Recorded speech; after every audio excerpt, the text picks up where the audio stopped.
Welcome to the Wild Goose Chase, a fast-paced, wacky, word game, where players must come up with long words to avoid being caught by the wild goose. The wild goose is ruthless and will stop at nothing to catch you. The longer the game goes on, the harder it gets to keep your distance, using your wit. How long can you stay a free Gosling? To set up the game, players must pick a colored Gosling to play as, and then place them as well as the red wild goose on the home space. Players will need a whiteboard card and a marker pen, which is provided in the full edition. The whiteboard card should be the same color as their Gosling.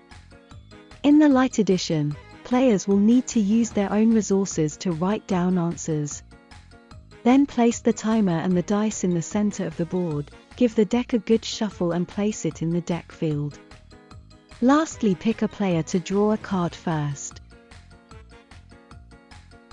The player who starts, draws a card and reads it out loud. Should it be a topic card, immediately flip over the sand timer after reading the topic. All players now have 30 seconds to write down a word relating to that topic. Players move forward the length of their word, but, beware, getting the same answer as another player, an incorrect spelling or just incorrect based on the topic will prevent you from moving forward at all. The topic drawn is states in America. The yellow Gosling answered California.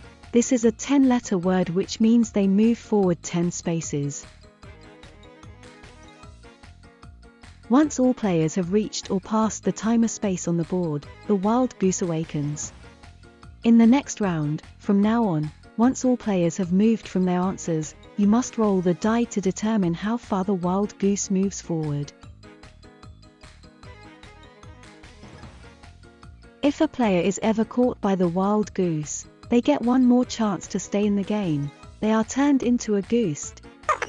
Ghosts are effectively on the wild goose's team, as their objective is to catch up with another player. If a ghost manages to catch a Gosling, they are revived and become a Gosling once again.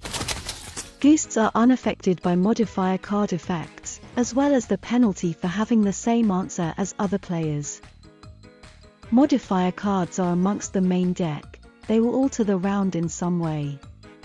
When drawn, read it out loud and place it in the active modifier zone. Another card will need to be drawn to provide a topic for the round. Modifier cards only last one round, but every lap you complete, this increases. A modifier card was drawn. It states that instead of moving forward the length of your word, all Goslings move back the length of their words. A topic card is drawn. It's the same topic as last time, just for this example. States in America. The yellow Gosling answered Texas, which means they move back 5 spaces. However, the blue and green Gosling both answered Utah, which means they do not move. The player who read the topic must now roll for the wild goose.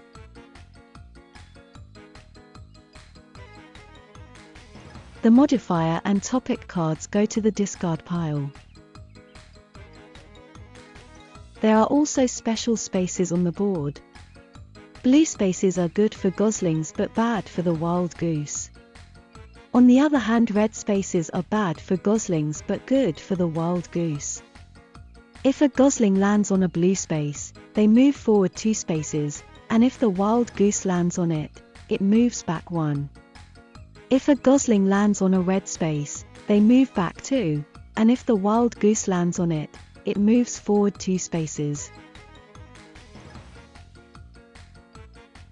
To win the game, either be the last player to have not been caught by the wild goose, or be the first to overtake it. Check out the rulebook for more information. There are also several exciting game modes. For example, what if the wild goose was a player? Thank you for watching, and I hope you enjoy the chase.